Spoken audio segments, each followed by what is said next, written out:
Hello, my friend, and welcome to Sakuniska, hosted by me, Johnny Seifert. This is a celebrity mental health podcast where I say it's okay to not be okay. And if you have the same act as me, whether you're watching on YouTube or wherever you're listening, click that subscribe button, leave a 5-star rating and a review, and let's keep spreading the word it's okay to not be okay. But let me tell you about my guest today. My guest today is a former undisputed world champion boxer. Leading the fight for the ladies, I'm delighted to welcome to Sakuniska, it's Chantelle Cameron. Hello, Chantelle. Hello, and thanks for having me on. Oh, my absolute pleasure. You are massive. And I'm not talking size-wise. I'm talking about in the boxing world, and especially Yeah, what you've done for female boxing.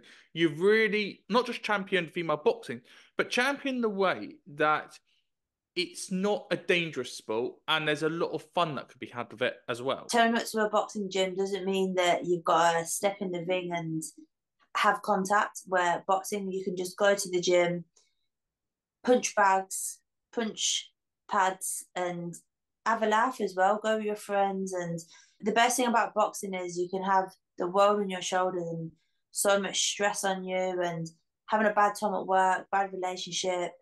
It could be anything. You could just be having a bad time. You go to the boxing gym and it's one place where you can punch things without getting in trouble, without breaking your hands, without damaging anything. And you can just let so much stress off your shoulders and you can come out and feel like a brand new person. People that may suffer with anxiety or stress or anything, just have going through a bad time, go to the boxing gym, put a pair of gloves on and just go wild and try and knock a bag out and let all the steam off. And you come out with that session feeling $1,000,001.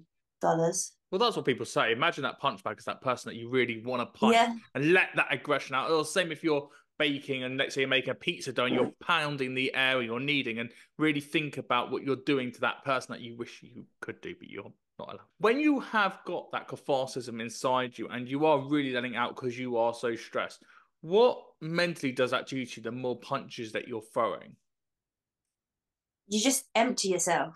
So you just think, you just really go for it and you burn your energy, you burn all them negative thoughts, and you just literally leave it all in the gym and you walk out and you're depleted, you're exhausted, and you just let all of that anger, that frustration out on the bags where you got no more in you, so you can just go home and chill out and then tomorrow's a new day. So that's the best thing about boxing is you can leave everything in the gym. Yeah, but then does that not mean though, every time you go to that gym, those memories of that person that's annoyed you are stuck there because you've not distanced yourself from it because and that gym. Because when you go to that gym, you've got that connotation that I've arrived and this is where I left those bad feelings last time, and it will just pick up from there. No, not at all. Like I said, you go to bed and you think tomorrow's a new day. So you don't go to a gym and just think of bad things. Like you use it as a remedy. So you can go in there feeling top of the world and you go in there just have a good session and the social aspect of it as well. Whereas you don't just go to a gym just because you're feeling stressed or you wanna go let off some steam. You gotta balance it. You wanna go there to keep fit, to help your mindset, to catch up with your friends and socialize. No, you wouldn't just have negative thoughts about the gym because obviously then you're making that a negative place.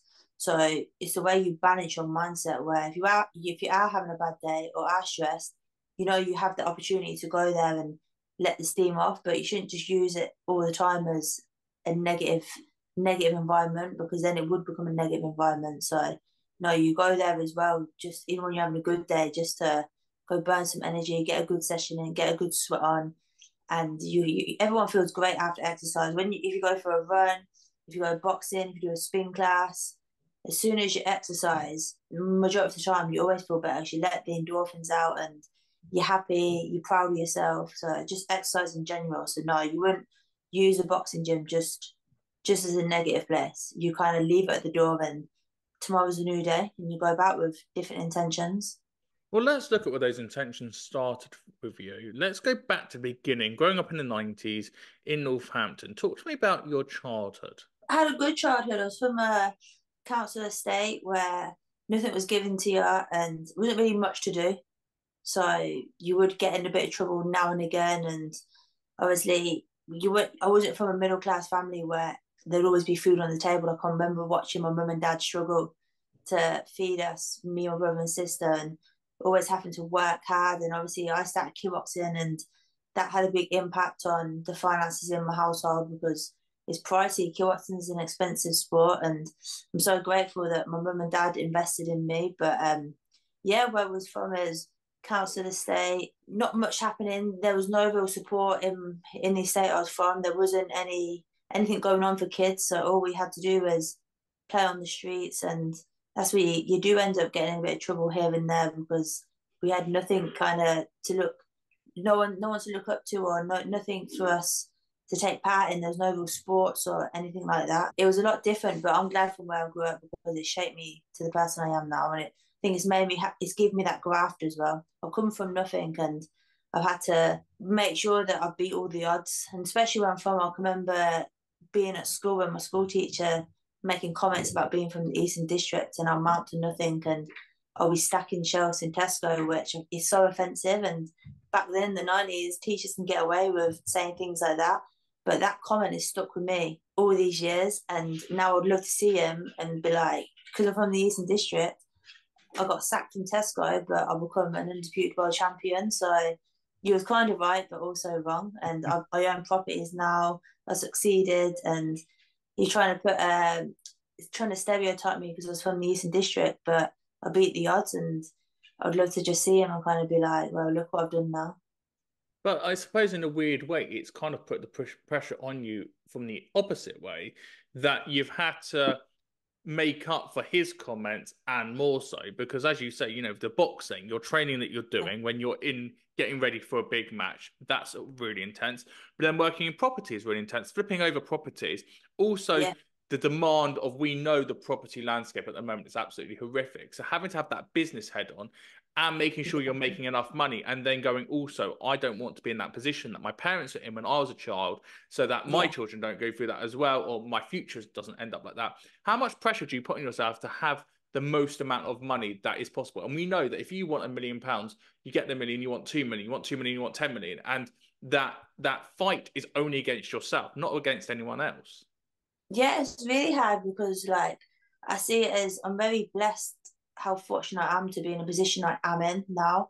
And that's why my family is so proud of me because no one's really achieved that in my family. Like none of us went to uni. I'm the first property owner, and I think like I made my family proud, but at the same time as I don't want to lose all that. And it's like people can lose money, click of the fingers. Like just because you have money there doesn't mean you're gonna have it forever. You can make one silly mistake and you can lose everything. And that's why I'm always worrying. And sometimes that I struggle with that. I overthink things, and sometimes I worry over nothing.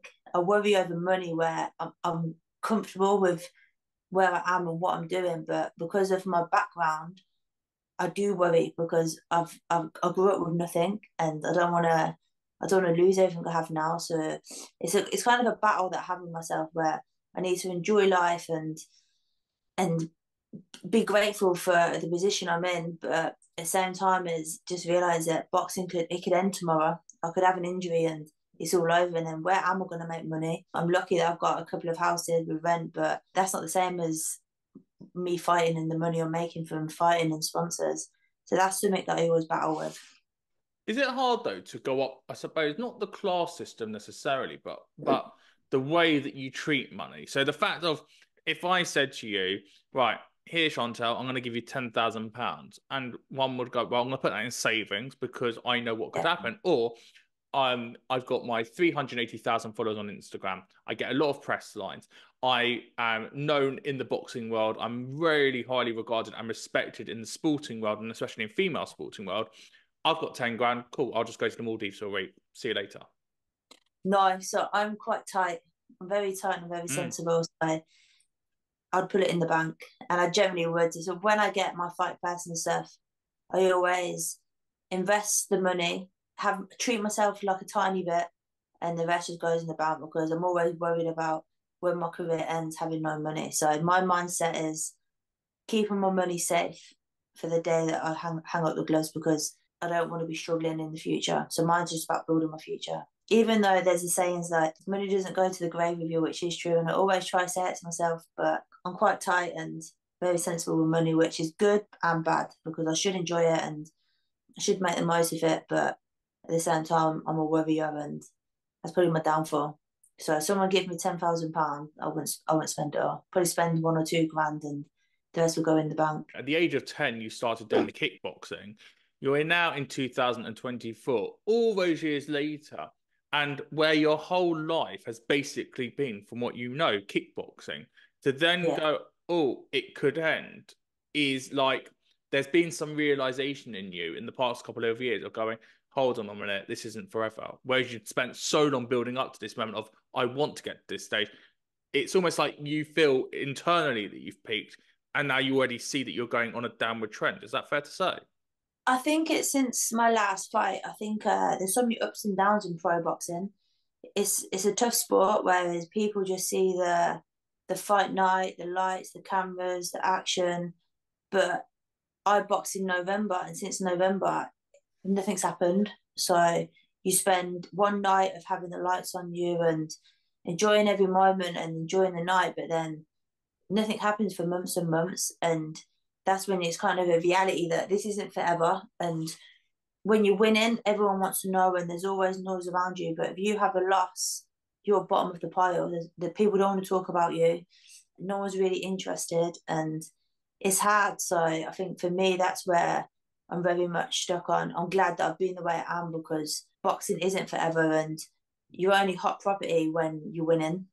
So it's so easy to be dropped when you're losing. And for me, that's why I've always been very sensible, because I knew that there's so many ups and downs in boxing that people don't realise.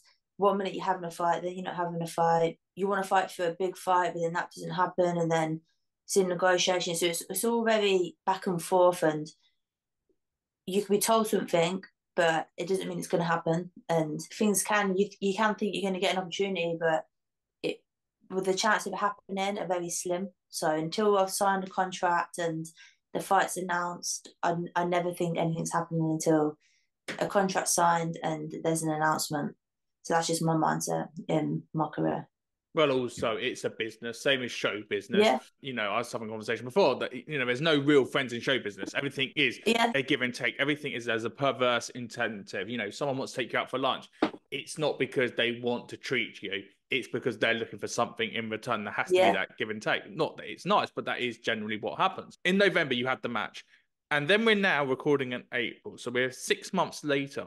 What's yeah, happened in those 6 months, and what was supposed to be happening and that didn't happen? Because I feel like, when you've got such a following, that yeah. it's what's next, what's next, what's next. And yet you've had this big build up and then going, well, where's my sense of belonging to the world? What am I? Am I still a boxer? I've not boxed in a week. I've not boxed in a month. I've not boxed in 2 months. So am I a boxer? Am I still a champion? Or am I just Chantelle living in Northampton, grew up in the 90s, and that's me now? November, I lost to Katie Taylor, and on the night she said that we was going to have a trilogy fight because it was one apiece. I beat Katie Taylor. Katie Taylor beat me. Things took a massive turnaround. The thought the fight was happening. I accepted the money and it was all systems go. But Katie had other plans, so I was kind of left hanging around for until about I think it was about March time, thinking the fight was going to happen. So that was a good fair few months where I was expecting the fight to happen, because obviously Katie Taylor said that she wanted the trilogy, that's all she wanted. I agreed to the money and everything, and then next thing it took a massive U-turn and the fight didn't happen. Katie Taylor's fighting Amanda Serrano now, which is all credit to them too. They're making a hell of a lot of money, so respect to them. But for me, it was pretty rubbish because I was hanging on thinking the trilogy was going to happen, and the next thing comes up on social media that it's not happening. So it's kind of been in limbo. But when I'm in limbo as a professional boxer, you're not making money. And also I have sponsors that I've got to keep happy. And I'm not keeping them happy if I'm not fighting and I have no fight news and nothing's really happening. It's been pretty tough, and I've had to be resilient and keep persevering. And I've had days where I thought, you know what, I can't be bothered with this anymore. I could just walk away and I've achieved what I wanted to achieve in boxing. I've become undisputed. I beat Katie Taylor. The trilogy may never happen. I hope it does happen. I pray to God it happens. But after the last few months, I think, would it happen? I don't know. So there's been days where I've been thinking, I can't bother with this now. I can go train other people and start a new chapter. But then at the same time, I think, do you know what? No, I worked way too hard to walk away now because of politics and things that I can't control. Whereas I want to walk away from boxing when I decide to do so and when I'm in control of that. So that's where it's been at. So the minute I do have a fight date, but I can't announce it yet because I'm waiting for the announcement. So I'm in camp preparing for another fight, and hopefully in the future I'll get the fight that I actually want. Well, is there also a danger as well that it's kind of become so mainstream now that we've got people like El Brook and AJ Bunker taking part that it's almost like a fight for followers as much as it is for the love of the sport itself? I think with the whole influence of boxing and I think it's great. It's bringing new eyes onto the sport. It's entertainment. Boxing is entertainment. But since I've been doing this as a kid, it's not so much. I'm not in that entertainment industry. Whereas this is, I live and breathe boxing, and since I've been 10 years old, this is all I've done.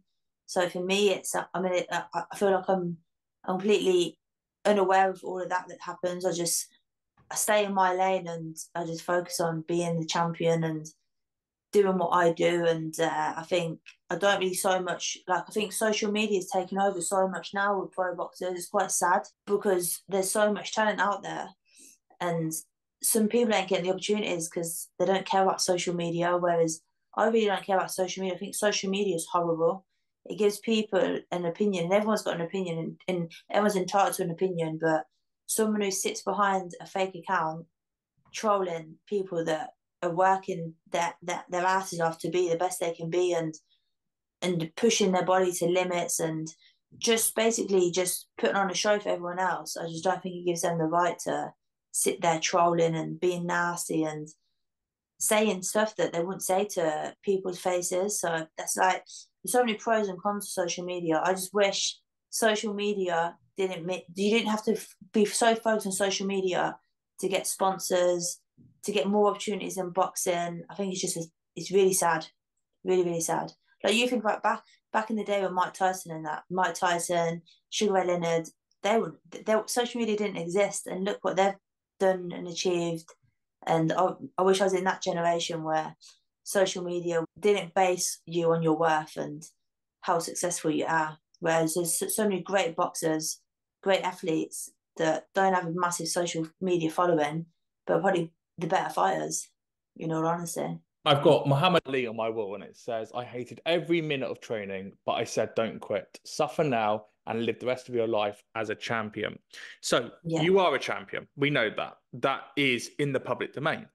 When it comes to the trolls, though, what are they saying to you and how do you internalize them and compartmentalize and go, they are just a troll? What they say is not true. I know I'm a champion. I know I've worked hard. I know I deserve to be here.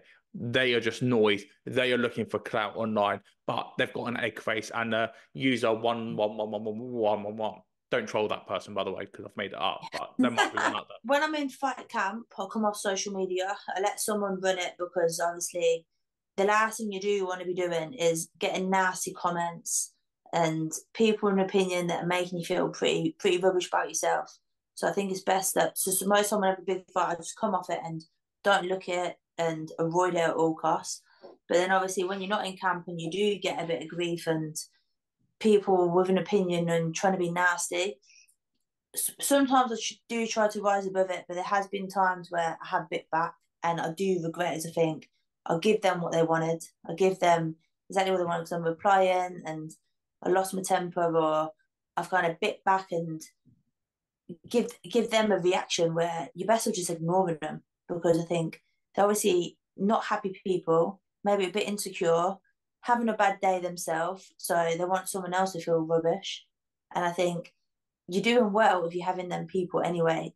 If you're obviously doing something right in your life, if people are going to sit there who don't know you, think they know you, and can make comments or have opinions or do something to make you feel rubbish. So now I just try to think of it as feel sorry for them, because I think they're insecure, they're not happy, and something's obviously not right in their life to feel the need to try to make someone feel rubbish. But when it comes to social media, if you're taking a step back and you've got all these sponsors and you've got a big following on social media as well, and I'm not talking about the numbers per se, because we know numbers are important and engagement, and there's episodes in Security in the library with other content creators, but you're not a content creator. People follow you because they want to see you. When you've not got people having their eyes on you because you've taken that step back, what does that do to the media reputation that you portray? So it's obviously it's not good because if my face ain't out there, my name's not out there, my profile's not growing, which is not good. But at the same time, I'm a professional boxer and all I want to do is win. Mm. So my mindset is, do I really care? Do I care if I've not got followers or I've lost followers? At the end of the day, all I want to do is win. And my focus is to be a champion. And having social media followers or having my profile out there is not going to give me the advantage of becoming a champion. My job's to train hard, to keep my head down and focus on winning. So I completely cut myself off from it and think, do you know what? I may miss out on a few opportunities. I may miss out on a few sponsorship deals, but at the same time, I'm a professional boxer, I'm a fighter, and stick to my job and stay in my lane. Whereas I think there's a lot of professional athletes that get so tied up in social media and following, it distracts them from the actual training. Whereas I'm all or nothing. And for me, when a fight coming up, I'm all into training. So when you do say about staying your lane, now that you're starting to think about the end of your career, and obviously you're doing Yeah. media interviews now, and you're looking at what's next, what then happens about you jumping into the TV world, the podcast world, the sporting world? Where do you see yourself post the boxing ideas? So to be brutally honest, I don't think I'll go into TV because I'm a quite shy person, and so in interviews lately where I've got stuck into interviews because they used to make me a bit uncomfortable and I used to avoid them, whereas now I just think I want to give people an understanding of me is I'm not just a boxer, and I want to help others as well, that others that I want to tell my story so that other people, if they're going through the same kind of thing that I've been through and the same feelings, that that's fine, it happens, but just keep persevering and stick to it. So the point I'm at now in my career is kind of want to help others, and I think speaking out, having conversations, and being quite as open as open as I can be, and as honest as I can be. I think I want to help others and kind of put my story across and come out as not just a boxer, and basically just try to help others in some way, even if it's only a little bit's better than nothing. Because boxing is a hard sport and there's so many challenges in it, and no one does really speak out because obviously either embarrassment or don't want it to affect their career or many reasons. But for me, it's kind of, I'm still boxing, but I've achieved what I wanted to achieve, so I kind of don't care anymore. I just want to see others do well and help the next generation. But how much is that important to really focus on females in sport? Are we doing enough in the mainstream conversations yet to say, right, we need to get more females into boxing? Because we've kind of got there with the football side. You know, the Lionesses over the past couple of years, there's been a lot of focus on them and women's football as a whole. But what about in the boxing ring? There's a lot of stigma with it because obviously there's the professional boxers and there's the influencer boxers, and everyone's going about it a little bit different. Obviously, the influencer box is more about social media, getting views and doing things to bring in eyes and views, whereas professional boxing is more, we want to fight, and like, you know, it's kind of different, but it's how people bring eyes onto the sport. Whereas I think you need to think about the younger generation, and if you had a daughter, the sort of role models that you'd want your daughter to look up to in sport. So I think it's more about that and just trying to keep to a bit more of a professional aspect for women's boxing and stop pushing everyone to social media and trying to get followers and stuff like that. As you think, like, just need to focus more on the actual sport instead of social media and getting eyes on the sport and doing things that some people agree with, some people don't agree with. And final question for you, Chantelle. When we look back at that little 10-year-old Chantelle who started doing the kickboxing to the Chantelle that I've got in front of me today, what's the biggest lesson from a mental health perspective that you've learned about yourself and the resilience that you've had to build up over that time? So it's definitely to be honest about my mental health as well, because I've struggled so much with boxing. I think boxing's been the make and break of me, where it's literally broken me multiple times. And it's okay not to be okay. Whereas before I'd be embarrassed to talk about it and I'll close off and I'll shut down and I'll push people away because I'd be in a bad place and I didn't really understand it. I didn't really like understand my feelings and just kept it all inside. Whereas I've done it so long now and I've had so many ups and downs, I'm more expressive now and I tell people, I'm like, look, I'm really hurting, or I can say I'm not in a good place right now, and I'm just more open about it and I can discuss it with my friends and stuff, especially my friends and my family. It's I'm more I can talk to them and say like I'm really struggling now and I'm not in a good place. And even my coach, I can say like I'm really stressed with boxing. I'm gonna have to have a few days away from it because I need some me time. If you don't speak out, then no one can understand, and you can't kind of understand even. Sometimes if you need some time for yourself and time away from the sport you're doing that's causing this much stress, and you need to take it because at the end of the day you need to look after yourself. And as I say all the time, is I'm not just a boxer, and I've learned that as well over the years. Is there's more to me than boxing, so I can't let boxing dictate my life and dictate my energy as well. I need to make sure that when I need to look after myself, I do look after myself and take myself away from it if I need to. Chantelle Cameron, you're a proper tier, you're a boxer, and you are an inspiration. My absolute thanks for you talking on Secure Insecure with me, Johnny Seifert. Where can people find out more about you, Chantelle? Mainly on my Instagram page at shancam91, and that's what I really use. I don't really use Twitter much because of trolls. I go on it now and again, but not much.